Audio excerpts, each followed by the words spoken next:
আব্বা প্রেম করলে কি মানুষের সোহেল পার বেড়ে যায়? কি জন্যে?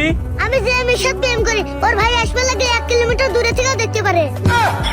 আরো বললাম না বুঝছে। কিন্তু আমি যা ওর সামনে দাঁড়া থাকি ও দেহেও দেখে না। হ্যাঁ আব্বা ওর সোহেল কি সমস্যা আছে? দেখ বেটা, ওইটি ওর সোহের সমস্যা লয়। তাহলে কিসের সমস্যা? সমস্যা তোর চেহারায়। তুই যে কাইলিয়ে তোর দেখবি কেবা করে। তোর চেহারার মুখ তাকালি মেয়েগারে সোহের পাওয়ার এমনি হারা যায়। আচ্ছা আব্বা আমি বুঝলাম, ভূগোলের সাথে কি মেয়ের কোনো সম্পর্ক আছে? ভূগোল? কিসের ভূগোল? এই ধরো মজনু লাইলির জন্য মরুভূমিতে ঘুরে বেড়াইছে, হ্যাঁ ফরহাদ পাহাড় কাটিছে সিঁড়ির জন্য। হ্যাঁ, তা কি হয়েছে? তাহলে আমি যদি গার্লফ্রেন্ডের বাইকে পায়খানা সাফ করে দিই তাহলে কি আমার ভালোবাসা বাড়বি? ভালোবাসা বাড়বি কিনা জানি না, তবে তোর যদি ওই পায়খানার মধ্যে শুভ আমি মারবি পারি তাহলে আমার মনে একটু শান্তি লাগবে নি। আব্বা এটা শেষ প্রশ্ন, এটা খুব গুরুত্বপূর্ণ। কর তোর শেষ প্রশ্ন।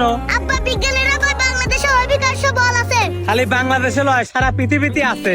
ও আব্বা আমি যদি কোনো মেয়ের দিক তাকাই তাহলে মনে হয় এই পৃথিবী ঘোরা বাদ দিয়ে দিছে। কি জন্যে? কোনো মেয়ের দিক তাকালে আমার মাথা ঘোরে। আবারও বললাম না বুঝছে। আব্বা এটা বিজ্ঞানের ভুল, নাহলে আমার শরীরের ভিটামিনের অভাব। এটা ভিটামিনের অভাব লয় রে বেটা, এটা তোর আক্কেল মারি উঠার লক্ষণ। তুই যে যাই রে বেটা, আর তোর মাথার স্ক্রু যে ঢিল, এটা তুই প্রমাণ করলু। আব্বা আমার মনে হচ্ছে কি তুমি রেগে যাচ্ছ, মানুষ প্রেমে বললে কি এরকম রেগে যায়? আরে সেরা, আমি ভাবতেছি তোর মা তোর মতো একটা লজিকহীন ছাওয়া জন্ম দিয়ে আমার ঘাড়ে কি জন্য তুলে দিল। আব্বা তুমি আমাকে একটা প্রশ্নের উত্তর না দিয়ে আমাকে লজ্জাহীন বানা দিলে। হেই, এনদিন যা।